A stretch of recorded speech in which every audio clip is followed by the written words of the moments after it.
It's a bad day today guys kasi nawalan tayo ng pera. Kaninang morning at siguradong swerte ang nakapulot nun dahil sobrang aga meron na siyang napulot na grasya. Maliit lang naman, nasa 3,200 lang naman siya.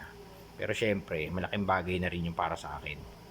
Kaya syempre, pamalengke yun, pangkain, pambili mga bagay-bagay para sa bahay, kung ano-ano pa.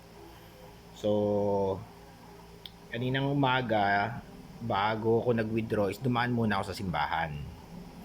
So, everyday naman yon na bago ako mag-jogging, lagi akong pumupunta sa simbahan nga dito kay Mama Mary sa Immaculate para magdasal. So, dumaan muna ako sa kanya. Pagkatapos saka ako nag-withdraw. So, after ko mag-withdraw, sinuksok ko sa waist bag ko, sa gilid ko. Yung waist bag kasi na yon, yun yung ginagamit ko pag nagjo-jogging. Lagayan siya ng cellphone, lagayan siya ng susi, at pwede rin ng tube. Maliit lang siya guys, so parang ang lagayan ng cellphone sa kanya is mga ganyan kalaki.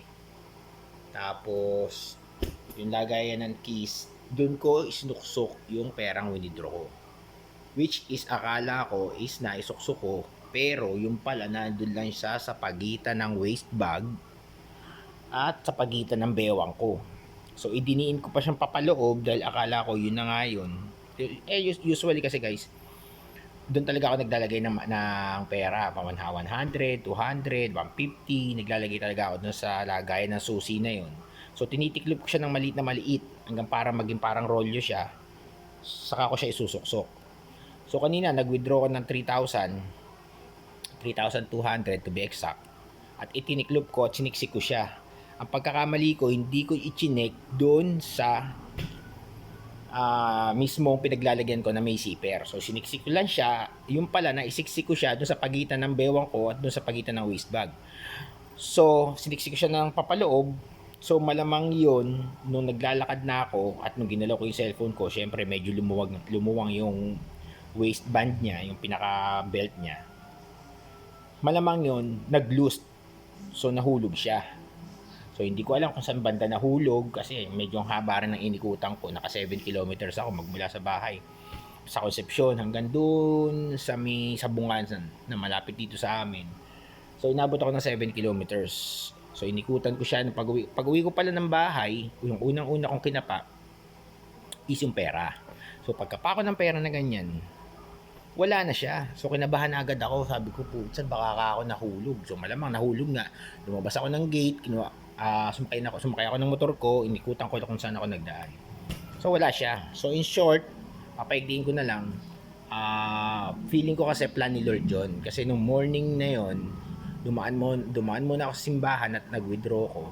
At palagay ko, yung pera na nahulog sa akin is merong pinaglalaanan. Palagay ko para sa mga matatanda o dun sa mga kailangan na bumili ng gamot o wala talagang makain at sa kanila napunta. Kasi sobrang aga pa nun feeling ko yung mga gising pa nun is mga matitinong tao pa So wala pang mga manginginom nun, wala pang mga adik-adik nun, wala pang mga bata na pagala-gala na kung saan-saan gagastos. So feeling ko nakakuha nun is mga matitinong tao na disente at may pangangailangan. So sana nga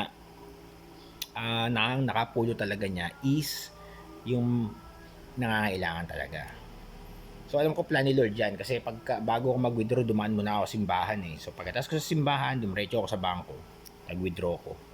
So yung moment na yun, pag shoot kong gano'n, palagay ko nahulog na yun Pero wala naman ako nakita sa paligid ko kasi medyo maaga pa noon. May mga ilan pero yun yung mga naghahatid sa sa school. Sa karamihan yan, mga matatanda at mga nagse-service. Mga nagta-tricycle. Pero gano'n kasing mga gano'ng oras kasi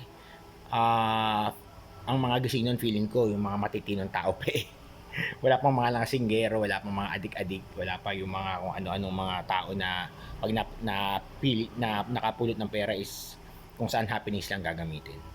So yun lang guys, shinare ko lang na kahit nawalan tayo, isipin na lang natin na napunta sa mabuti.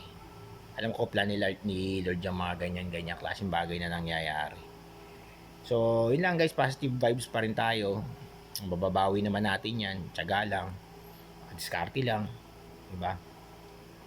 So, stay safe sa lahat and be positive, be helpful to others. Lagi tayong magdasal at maging maayos ang buhay natin. Siyempre, lahat naman tayo gusto natin maging maayos ang buhay natin. Okay?